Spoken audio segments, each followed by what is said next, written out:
अस्सलाम वालेकुम जी। Sales tax numerical number 22। आज जो हमारा क्वेश्चन है वो है क्वेश्चन नंबर 22। ठीक है जी। हमने ये जो बुक है मौज़ूम मुग़ल की, इसके सारे न्यूमेरिकल जो है वो सॉल्व करने वन बाय वन। तो ये हमारा जो है वो आज लास्ट जो है वो न्यूमेरिकल है 22।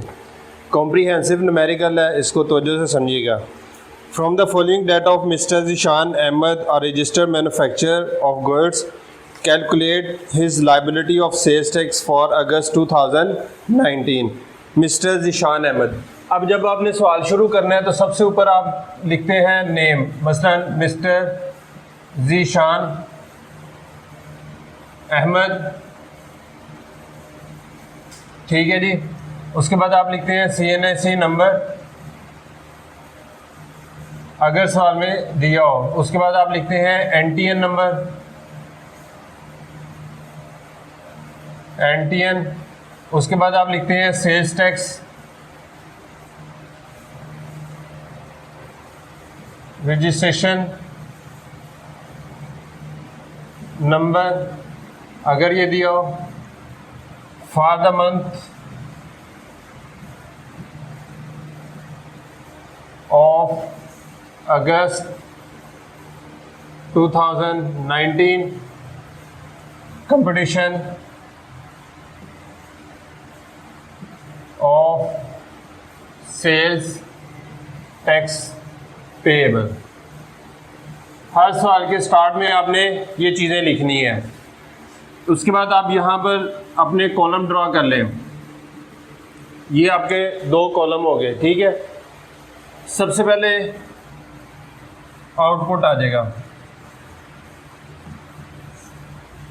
सबसे पहले यहाँ पर हम लिखेंगे आउटपुट। ठीक है। अब आउटपुट में मैंने आपको बताया था कि 3 तरह की सप्लाईज होंगी। आउटपुट में 3 तरह की सप्लाईज होंगी। टैक्सेबल सप्लाईज होंगी, एग्जेम्प्टेड सप्लाईज होंगी और ज़ीरो रेटेड सप्लाईज होंगी। हमने क्वेश्चन को रीड करते जाना और यहाँ से चीज़ें निकालते जाना कि कौन सी टैक्सेबल में आएंगी और कौन सी जो है वो ज़ीरो रेटेड में आएंगी और कौन सी एग्जेम्प्टेड में आएंगी। सबसे पहले जब हमने स्टार्ट करना है तो सबसे पहले हमारी ये सबसे पहले जो हमारी टैक्सेबल आएंगी, फिर हम एग्जेम्प्टेड और ज़ीरो रेटेड लिखेंगे। अब जब आप सवाल पढ़ेंगे तो आपने चीज़ों को जो है वो नोट डाउन करते जाना है कि ये जो है वो टैक्सेबल में, एग्जेम्प्टेड में या ज़ीरो रेटेड में फॉल करेंगे, तो उसमें आपने उसके अकॉर्डिंगली इसको लिखते जाना है। सबसे पहले उसने सवाल में दिया, उसने कहा sales to registered person 3 million. Sales की है रजिस्टर्ड पर्सन को, ये टैक्सेबल सप्लाईज है। तो यहाँ पर आउटपुट मेन हेडिंग आ जाएगी, इसके नीचे आपकी हेडिंग आएगी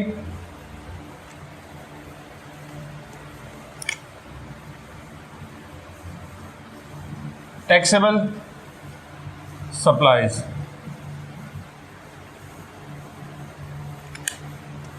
अच्छा, इसमें आ जाएगी सबसे पहले taxable supplies to registered person. Taxable supplies to registered person उसकी है 3 मिलियन।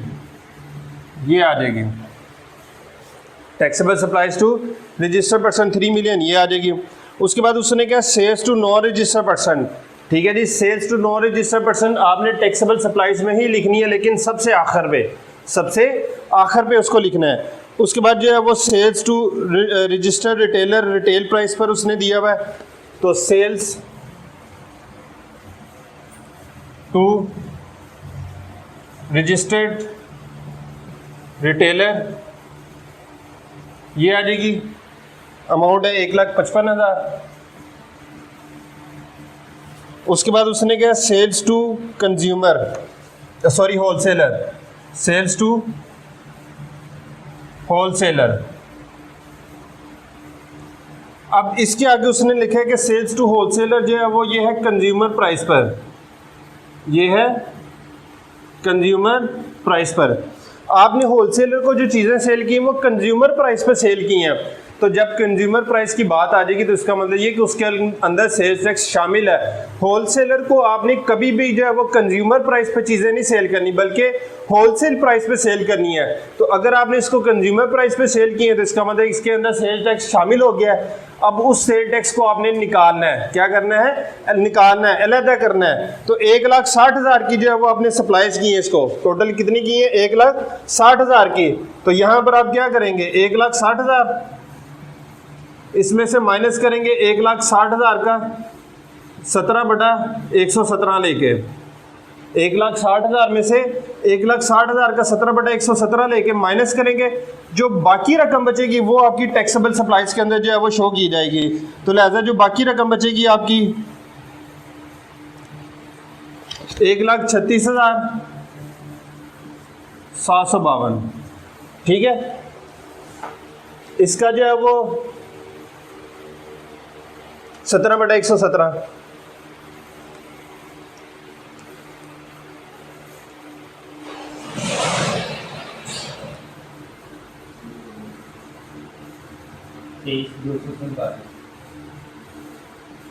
तो 1,60,000 माइनस 23,247, तो बाकी ये बचा, ये आपकी टैक्सेबल सप्लाईज में आ जाएगा, ठीक है जी। अच्छा जी, उसके बाद नेक्स्ट जो है वो होलसेलर हो गया। Sales to employ exclusive of sale tax, ये भी टैक्सेबल सप्लाईज हैं। Sales to employees exclusive of sales tax, amount इसकी है जी 1,30,000, ये आ जाएंगी यहाँ पर।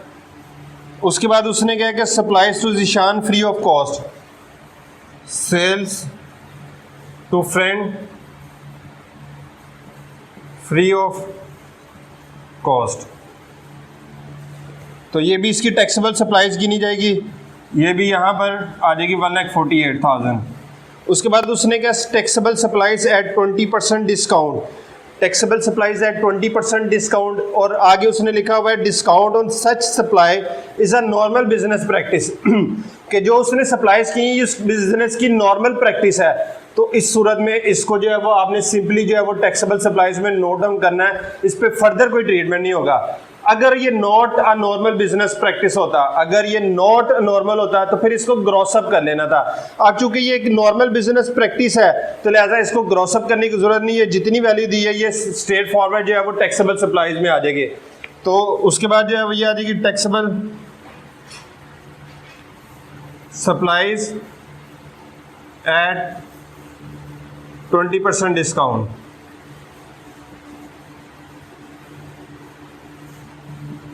नॉर्मल प्रैक्टिस है तो लिहाजा ये जितनी वैल्यू है ये सारी टैक्सेबल हो जाएगी 1,50,000। उसके बाद उसने कहा कि जी sales to consumer on installment basis 2,10,000, और साथ में उसने लिखा है कि ओपन मार्केट वैल्यू इसकी जो है वो 1,80,000 है। तो जब भी आप इंस्टॉलमेंट पे सेल करेंगे, हायर परचेज पे सेल करेंगे, इंस्टॉलमेंट पे सेल करेंगे और हायर परचेज पे सेल करेंगे, तो इस सूरत में जो है वो आप सेल प्राइस को इग्नोर कर देंगे, ओपन मार्केट वैल्यू के हिसाब से इसका ट्रीटमेंट होगा, ओपन मार्केट वैल्यू के हिसाब से इसका ट्रीटमेंट होगा। तो लिहाजा इसमें उसने कहा कि जो आपकी taxable supplies on installment basis है उसकी ओपन मार्केट वैल्यू जो है वो 1,80,000 है, तो ये आ जाएगी sales to consumer on installment, तो ये टैक्सेबल है at open market rate. Open market rate या आपकी जो है वो फेयर मार्केट वैल्यू भी इसको आप कहते हैं 1,80,000। ओपन मार्केट रेट या फेयर मार्केट वैल्यू, ठीक है, दोनों में से कोई सा भी वर्ड आ सकता है। उसके बाद उसने कहा taxable supplies to needy person 1,45,000।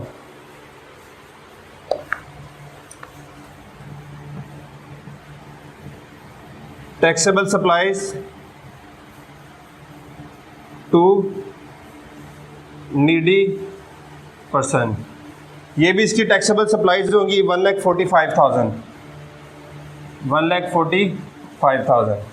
ठीक है। उसके बाद उसने कहा कि एक्सपोर्ट सेल्स जो होती हैं वो आपकी ज़ीरो रेटेड सप्लाईज होती हैं, लिहाजा ये टैक्सेबल में नहीं आएंगी, इसको हम ज़ीरो रेटेड में अलहदा से लिखेंगे। Sales to associated company located in export processing zone, ये भी ज़ीरो रेटेड है, इसको भी जो है हम ज़ीरो रेटेड में अलहदा से लिखेंगे। फ्री सैंपल टू कस्टमर, अब जो फ्री सैंपल उसने कस्टमर को दिए ये आपकी एग्जेम्प्टेड सप्लाईज हैं, इसको एग्जेम्प्टेड में लिखेंगे। उसके बाद उसने कहा sales to duty free shop, sales to duty free shop, ये इसकी जो है वो ज़ीरो रेटेड सप्लाईज हैं, ये भी ज़ीरो रेटेड में आएंगे। इसका मतलब कि ये सारी आपकी टैक्सेबल वाली कंप्लीट हो गई, ठीक है। इसके जो है वो टोटल करेंगे यहाँ पर, इनका यहाँ पे टोटल करेंगे और उसके नीचे हम लिखेंगे taxable supplies to non registered person.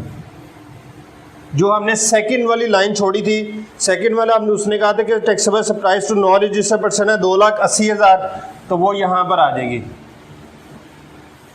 इनको जमा करें यहाँ तक, टोटल मैं इधर से देख के लिख देता हूँ, ये आ जाएगा 40,44,752, 40,44,752, और इसमें ये जमा करेंगे तो ये आपकी टोटल टैक्सेबल सप्लाईज आ जाएंगी 43,24,752, ठीक है। तो ये इस कॉलम में जो है वो आपके सेकंड कॉलम में यहाँ पर शो कर दी जाएंगी, ठीक है। अब आपकी यहाँ पर आ जाएंगी ज़ीरो रेटेड सप्लाईज, ये आपकी नेक्स्ट हेडिंग हो जाएगी ज़ीरो रेटेड सप्लाईज, ठीक है। इसमें सबसे पहले उसने कहा जो एक्सपोर्ट सेल्स हैं, एक्सपोर्ट सेल्स है हमारी 1,70,000 की, ये हमारी ज़ीरो रेटेड है, तो एक्सपोर्ट सेल्स इसको आप इनर कॉलम में लिखेंगे, बाद में हम टोटल कर लेंगे इसका।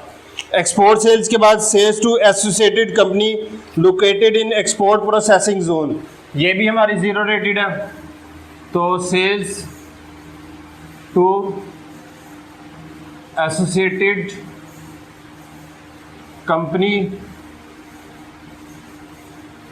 इन एक्सपोर्ट प्रोसेसिंग जोन, EPZ का मतलब होता है एक्सपोर्ट प्रोसेसिंग जोन, तो ये आ जाएगी 2,25,000 की, 2,25,000, और उसके बाद sales to duty free shop, sales to duty free shop, ये भी आपकी ज़ीरो रेटेड है 1,65,000 की, 1,65,000, इसका टोटल कर लेंगे तो ये टोटल ज़ीरो रेटेड सप्लाईज, तीनों का टोटल 5,60,000 आ जाएगा। उसके बाद जो है वो एग्जेम्प्टेड सप्लाईज, ये हेडिंग आ जाएगी एग्जेम्प्टेड सप्लाईज। एग्जेम्प्टेड सप्लाईज में एक ही आइटम दी हुई है, उसने कहा कि जी free sample to customer, free sample to customer 85,000। अब टैक्सेबल आपकी है 43,24,752, ज़ीरो रेटेड है 5,60,000, एग्जेम्प्टेड है 85,000, तीनों को जमा करेंगे तो ये तीनों का सम जो है वो हमारी टोटल आउटपुट, टोटल सप्लाईज आ जाएंगी। इसको हम कहेंगे टोटल आउटपुट, या इसको आप टोटल सप्लाईज भी कह लें। इसका, इसका और इसका, इन तीनों का सम जो है वो हमारी टोटल आउटपुट आ जाएगा, जो कि बनता है 49,69,752। ठीक है जी, ये हमारी जो है वो टोटल आउटपुट आ गई। अब यहाँ से हम शुरू करेंगे, इसको हम नाम देंगे इनपुट टैक्स एडजस्टमेंट का। नेक्स्ट हमारी जो हेडिंग होगी इसको हम कहते हैं इनपुट टैक्स एडजस्टमेंट। ये हमारी इनपुट टैक्स एडजस्टमेंट आ जाएंगी। इनपुट टैक्स एडजस्टमेंट में सबसे जो है वो जितनी भी हमारी परचेजेज हैं वो सारी की सारी परचेजेज यहाँ पर जो है वो लिखी जाएंगी। जैसे सबसे पहले उसने कहा taxable purchases from cottage industry 1,75,000। तो taxable purchases from cottage industry. अब इसकी वैल्यू आपने जो है वो इनर कॉलम में लिखनी है। इसकी अमाउंट जो है वो 1,75,000 है। आउटर कॉलम में कुछ नहीं आएगा, इस पे आपको नो इनपुट एडजस्टमेंट।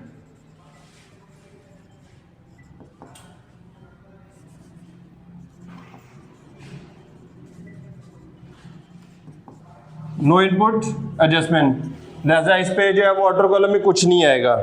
उसके बाद जो है वो taxable purchase from registered person. Taxable purchases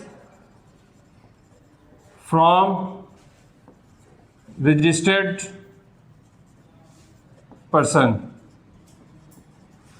अच्छा, ये पॉइंट समझने वाला है। Taxable purchase from registered person, उसने कहा कि 70% payment through cash transaction, 30% payment through cash. आपने टोटल जो परचेजेस की हैं उसमें से आपने जो है वो यहाँ पर मैं लिख देता हूँ कि आपने टोटल जो परचेजेस की हैं वो आपने की हैं जी 5 लाख की। 5 लाख की टोटल परचेजेस हैं। इसमें से आपने जो है वो कैश पेमेंट की है 30%। कैश पेमेंट कितनी की है? 30%। इस पे आपको इनपुट नहीं मिलना। जितनी कैश पेमेंट है उस पे इनपुट टैक्स नहीं मिलना, तो बाकी इनपुट किस पे मिलना है? 70% पे। तो यहां पर फिर आप लिखेंगे कि 5 लाख, इसका 70%, इस पे आपको 17% इनपुट टैक्स मिलेगा। 5 लाख का पहले आप 70% लेंगे, जितना आएगा उस पे 17% इनपुट टैक्स मिलेगा। तो कैश पेमेंट की सूरत में जितनी भी आप कैश पेमेंट करेंगे उस पर आपको इनपुट टैक्स नहीं मिलेगा। क्लियर होगी ना बात? ये तो हमने 30% कैश में पेमेंट की है, इसका मतलब बाकी 70% जो है वो थ्रू बैंक हुई है, तो उस पर हमें इनपुट टैक्स मिल जाएगा। तो इसका पहले हम 70% कैलकुलेट करेंगे, फिर उसका 17% लेंगे, वो हमारे पास आ जाएगा 59,500। 59,500 ये आ जाएगा। ठीक है जी। उसके बाद जो है वो taxable purchases from non registered person. Taxable purchases from non registered person. Amount इसकी है जी 3,50,000। No input adjustment. इस पे भी आपको इनपुट एडजस्टमेंट अलाउ नहीं है, लिहाजा इसको भी आप छोड़ देंगे। उसके बाद नेक्स्ट उसने हेडिंग जो है वो नेक्स्ट पॉइंट दिया हुआ है taxable purchases from wholesaler. Taxable purchases from wholesaler. Wholesaler से परचेजेस की हैं 1,80,000 की। इस पे हम 17% कैलकुलेट करेंगे। इस पे हम 17% कैलकुलेट करेंगे। तो इसका 17% जो है वो 1,80,000 का,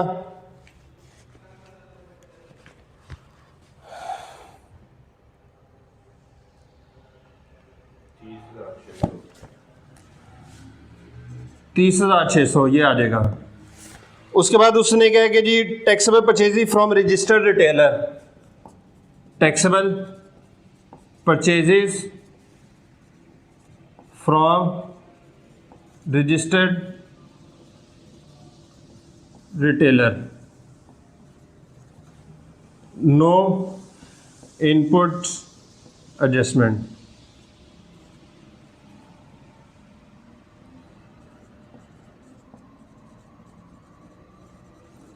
लिहाजा इस पे आपके इनपुट एडजस्टमेंट नहीं अलाउ। रिटेलर से 1,20,000 की है, 1,20,000 इनर कॉलम में आएगा, आउटर कॉलम में कुछ भी नहीं आएगा। उसके बाद उसने क्या, purchases of uniform for security guard, purchases of uniforms for security guard. तो सिक्योरिटी गार्ड के लिए यूनिफॉर्म उसने खरीदे 75,000 के, इस पे भी नो इनपुट एडजस्टमेंट, इस पे भी आपको इनपुट एडजस्टमेंट नहीं मिलनी। उसके बाद जो है वो purchases of gift item for customer, purchases of gift items for customer, इस पे भी आपको नो इनपुट एडजस्टमेंट, इस पे भी आपको इनपुट एडजस्टमेंट अलाउ नहीं है। ठीक है, तो ये अमाउंट है इसकी जी 88,000।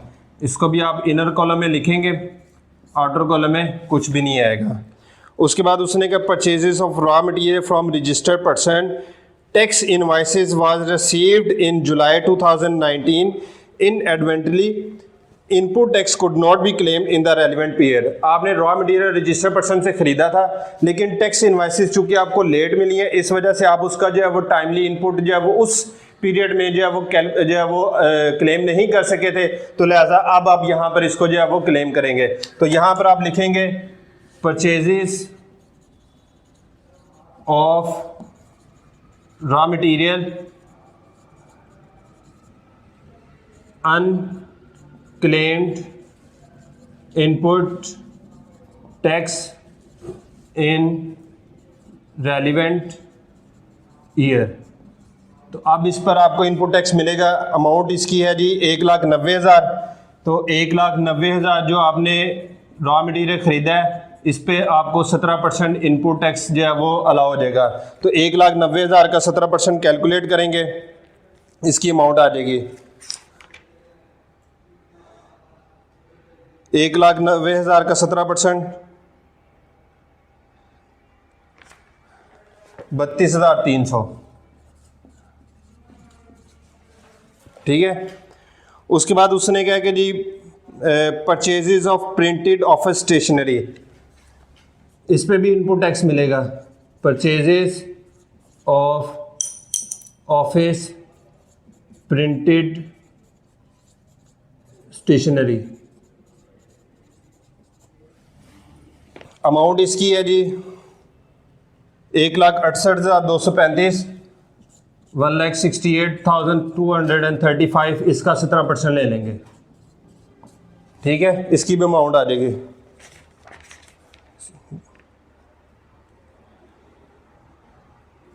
28,600। ठीक है, 28,600। क्लियर होगी बात ये। अब उसके बाद जो है वो tissue paper purchase for manufacturer for his own use, tissue paper purchased for own use, no input tax is allowed. Tissue paper जो आपने परचेज किए हैं उसकी वैल्यू है जी 15,000, लिहाजा इस पे इनपुट टैक्स आपको अलाउ नहीं है, आउटर कॉलम में कुछ भी नहीं आएगा। ठीक है, उसके बाद जो है वो purchases of pre fabricated building, purchases of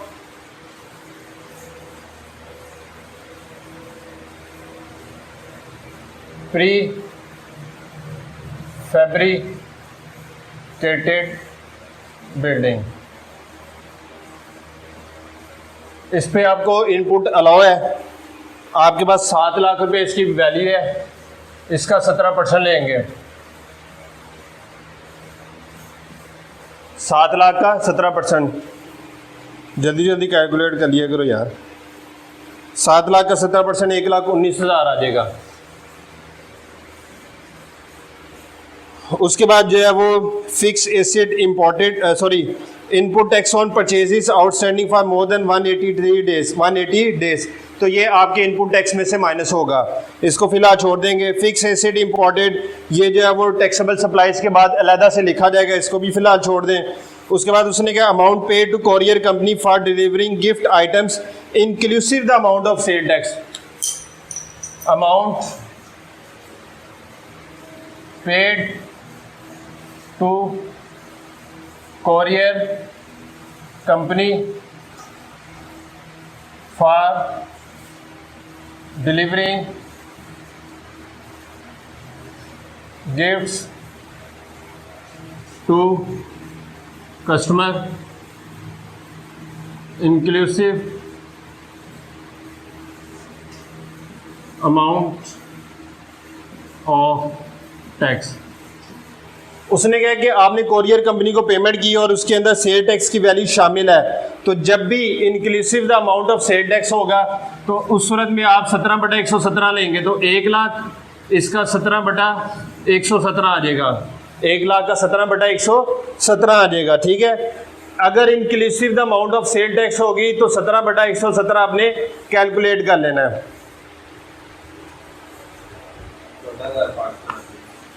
14,529। उसके बाद उसने क्या, amount paid to courier company for delivering free sample to customer exclusive the amount of sale tax. अब इसमें एक्सक्लूसिव है तो खाली 17% आ जाएगा। Amount paid to courier company for delivering free sample to customer exclusive of sales tax, ठीक है। अब इसकी अमाउंट है 60,000, इसका 17% ले लेंगे, खाली 60,000 का 17% कैलकुलेट हो जाएगा।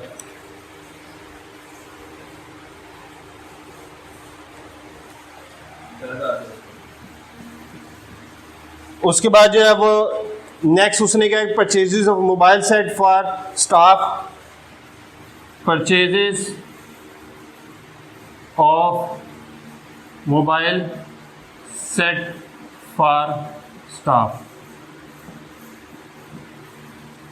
इंक्लूसिव ऑफ सेल्स टैक्स, तो इसमें आपको नो इनपुट एडजस्टमेंट। अगर आप मोबाइल सेट खरीदेंगे स्टाफ के लिए तो उस पर आपको इनपुट टैक्स अलाउ नहीं है। 40,000 इनर कॉलम में आएगा, आउटर कॉलम में कुछ भी नहीं आएगा। और उसके बाद जो है वो sale tax paid on electricity use in head office, sales tax paid on electricity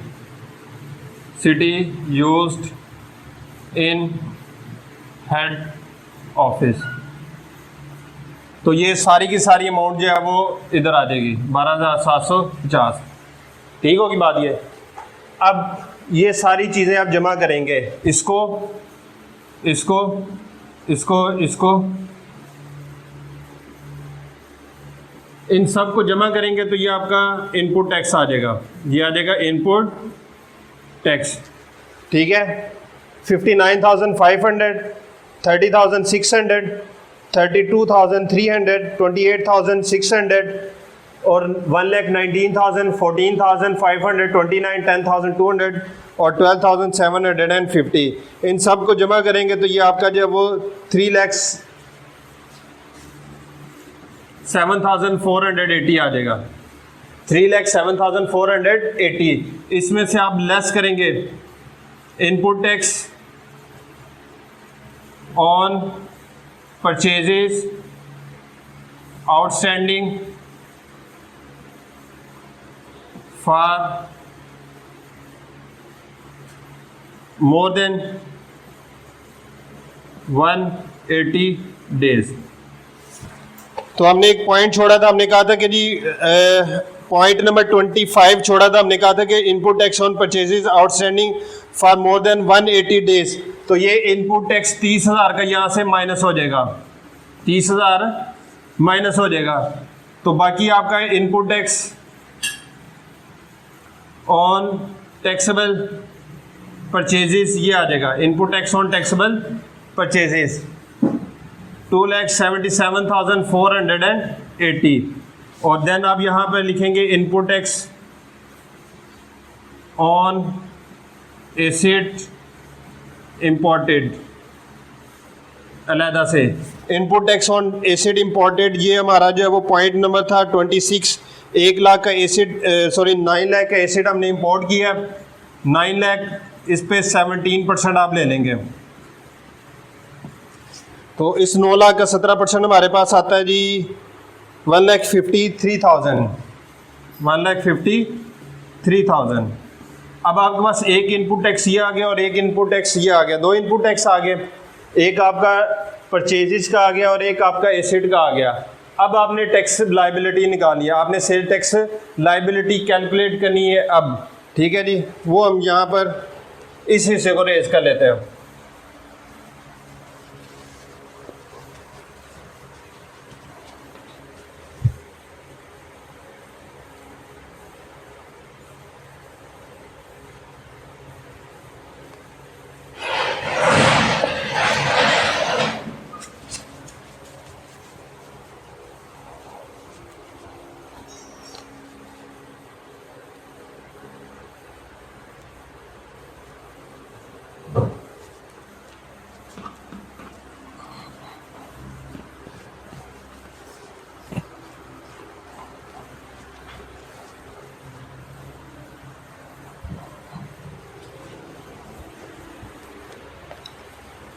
अच्छा जी, अब हमारा जो है वो नेक्स्ट काम है sales tax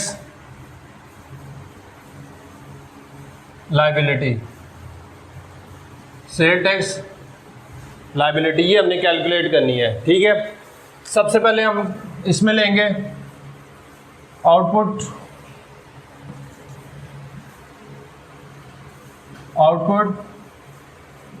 tax on taxable supplies, output tax on taxable supplies, ठीक है। हमने क्या करना है कि जो हमारी टैक्सेबल सप्लाईज थी 43,24,752, 43,24,752, इस पे 17% कैलकुलेट करेंगे, इसका हम 17% लेंगे जी, ठीक है। अच्छा जी, इसका 17% हमारे पास आ जाएगा 7,35,208, 7,35,208, ठीक है। कैलकुलेशन आप खुद कर लीजिएगा, मैं यहाँ पर टाइम सेविंग के लिए कैलकुलेशन देख के कर रहा हूँ। सबसे पहले आपने output tax on taxable supplies ये ले लिया, इसमें से आप लेस करेंगे, less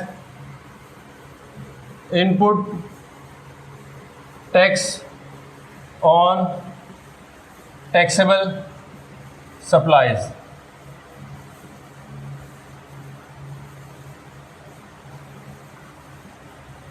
input tax on taxable supplies. अब ये input tax on taxable supplies आपको कैलकुलेट करना पड़ेगा। Input tax on taxable supplies आपने कैलकुलेट करना है, कैसे? उसके लिए आप वर्किंग करेंगे जिसको हम नाम देते हैं अपॉर्शनमेंट ऑफ इनपुट टैक्स। क्या नाम देते हैं? Apportionment of input tax. सबसे पहले हमने ये कैलकुलेट करनी है, तो इसका तरीकाकार क्या होगा? सबसे पहले हम टैक्सेबल सप्लाईज में कैलकुलेट करेंगे, फिर हम जीरो रेटेड में कैलकुलेट करेंगे और फिर हम एग्जेम्प्टेड में कैलकुलेट करेंगे।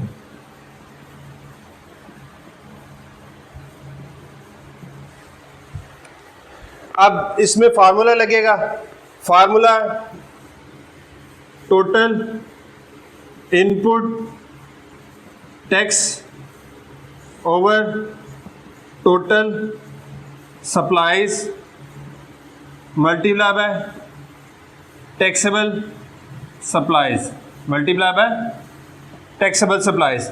अब टोटल इनपुट टैक्स आपने परचेजेस मतलब आपने इसको अलहदा से करना है और इसको अलहदा से करना है। आपने टैक्सेबल के परचेजेस के ऊपर जो टैक्स है उसको अलहदा से पोर्शनेट करना है और जो एसिड के ऊपर या raw material purchase for taxable and exempt supplies है उसको अलहदा से पोर्शनेट करना है। तो पहले हम जो है वो पोर्शनमेंट ऑफ इनपुट टैक्स परचेजेस, पहले हम इसको पोर्शनेट कर देते हैं। पहले हम परचेजेस वाले को करते हैं। तो परचेजेस के ऊपर हमारा टोटल इनपुट टैक्स आया था 2,77,480।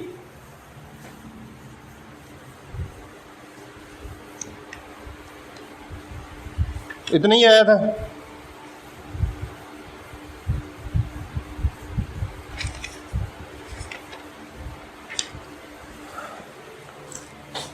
ये 30 है।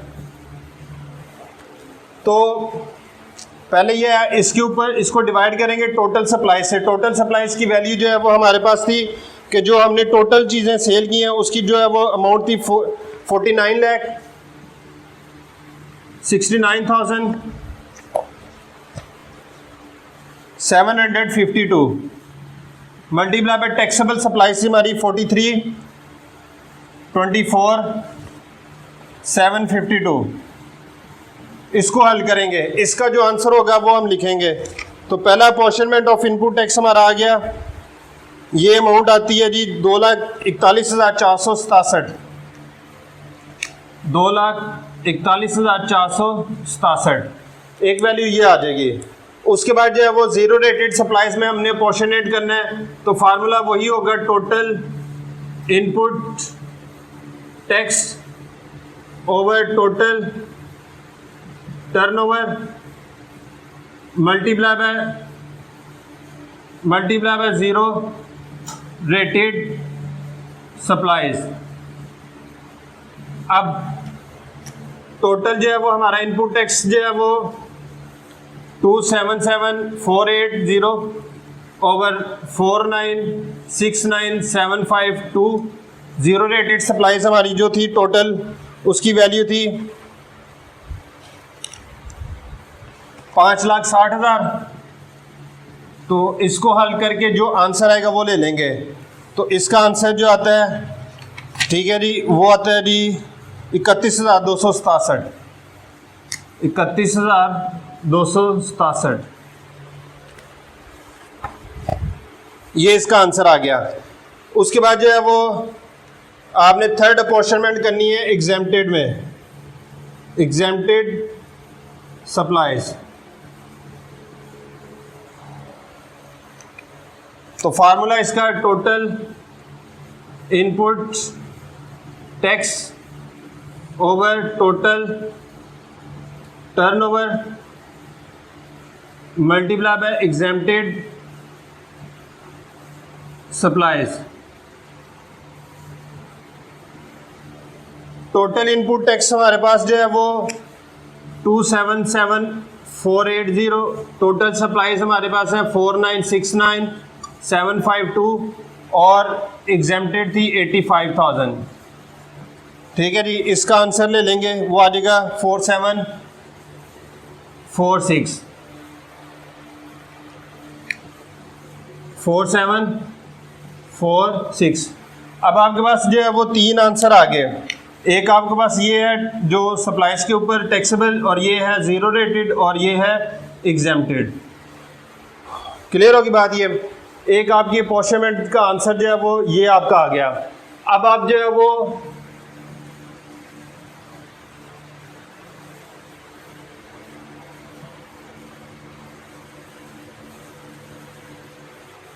इसके बाद जो हमारी नेक्स्ट अपॉर्चुनिटी होगी वो रॉ मटेरियल एसिड इंपोर्टेड की होगी, कि जो एसिड हमने इंपोर्ट किया है इसका जो इनपुट टैक्स है वो भी अपॉर्चुनेट होगा। तो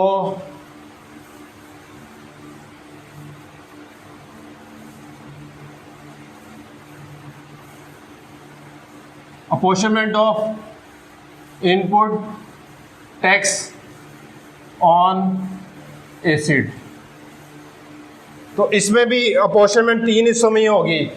नंबर 1 टैक्सेबल सप्लाईज में, नंबर 2 ज़ीरो रेटेड सप्लाईज में,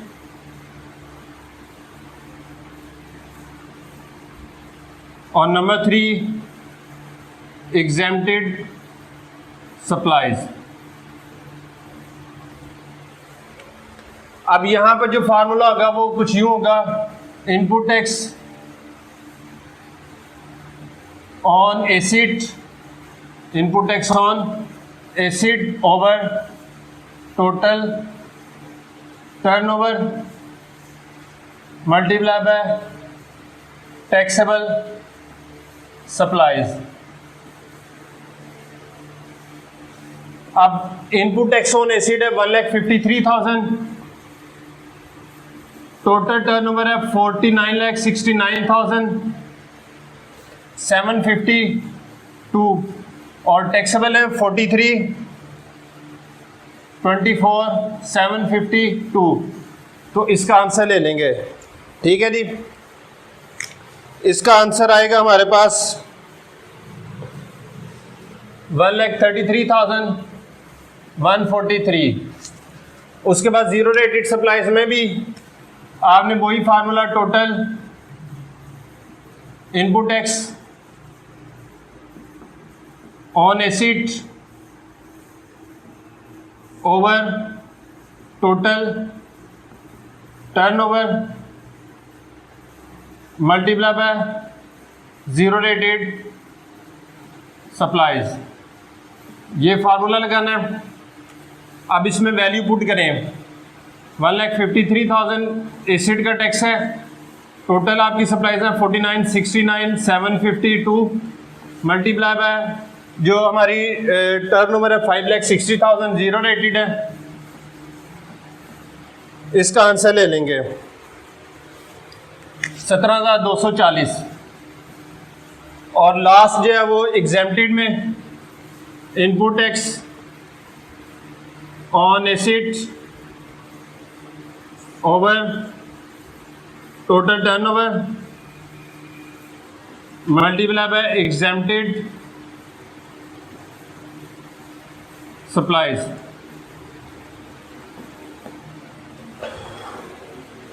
ये आ जाएगा 1,53,000 ओवर 49,69,752 मल्टीप्लाई बाय 85,000।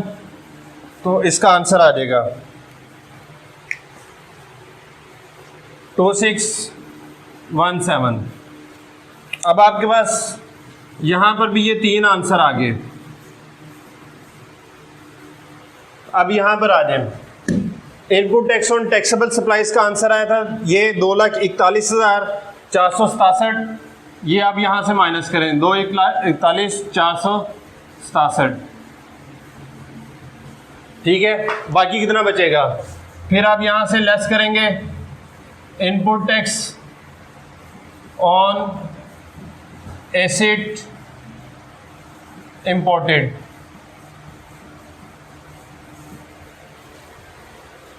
माइनस करो यार, इसमें से इसको माइनस करो।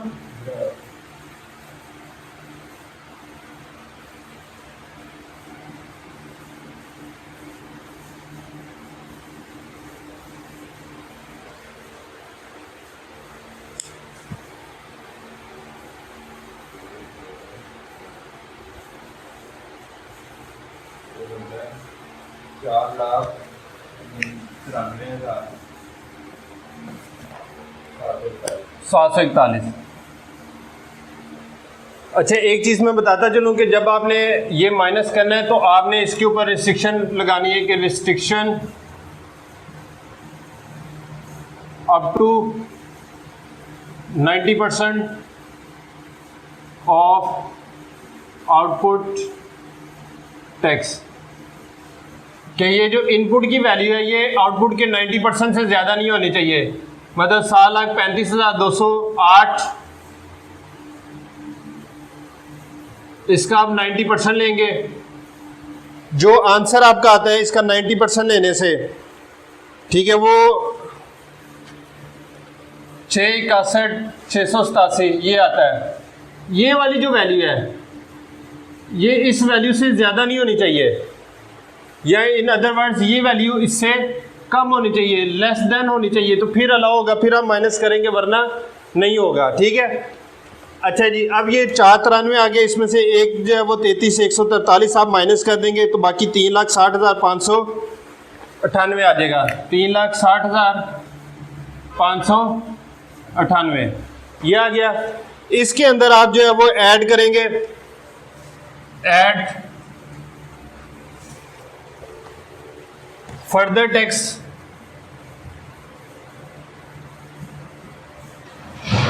in case of non-registered person। अब आपने in case of non registered person का फर्दर टैक्स ऐड करना है। सबसे पहले जो है वो 3% tax on supplies to non registered person, ये ऐड होगा। नॉन रजिस्टर्ड पर्सन को आपने सप्लाईज की थी 2,80,000 की, इसका फर्दर 3% लेके इधर ऐड करेंगे और 5% with holding tax on purchases from non registered person.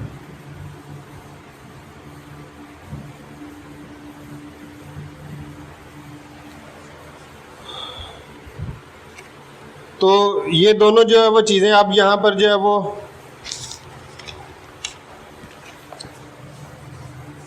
इसका 3% हो कितना आता है,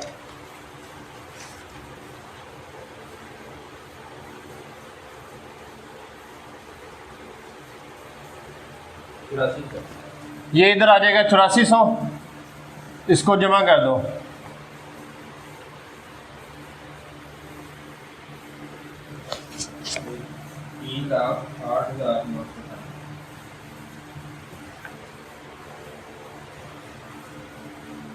ये आ जाएगा, इसको आप कहेंगे टैक्स पेएबल विद रिटर्न। अच्छा, ये जो इनपुट टैक्स परचेजेस के ऊपर जो विद होल्डिंग टैक्स है वो इसमें जो है वो शामिल नहीं होगा। ठीक है, तो 3% जो है वो नॉन रजिस्टर्ड पर्सन को जो सप्लाईज की है उसका टैक्स इधर ऐड करेंगे, ये टैक्स पेएबल विद रिटर्न आ जाएगा। अब क्वेश्चन ये होता है कि ये कहाँ जाएंगे, ठीक है, क्योंकि हमने ये और ये तो यहाँ पर ले लिए हैं, ये 4 कहाँ जाएंगे, इनको आपने इग्नोर कर देना है, एग्जेम्प्टेड वालों को इग्नोर कर देना है, जो एग्जेम्प्टेड वाला का अपॉर्शनमेंट है वो छोड़ देंगे, तो बाकी जो रह गए जीरो रेटेड वाले तो उसका आप यहाँ पर नोट लिख देंगे, रिफंड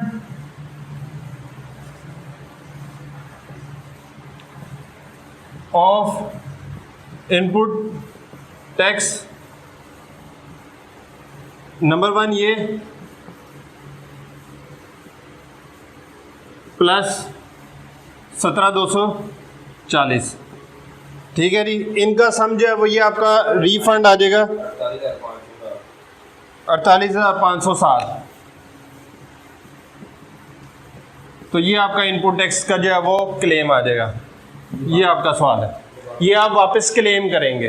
ठीक है, क्लियर होगी बात। ये इसका फुल फ्लैज क्वेश्चन था, तो आई होप कि आपको जो है वो अब इसके बाद कोई प्रॉब्लम जो है वो सेल टैक्स में नहीं आएगी। ओके, हाफिज।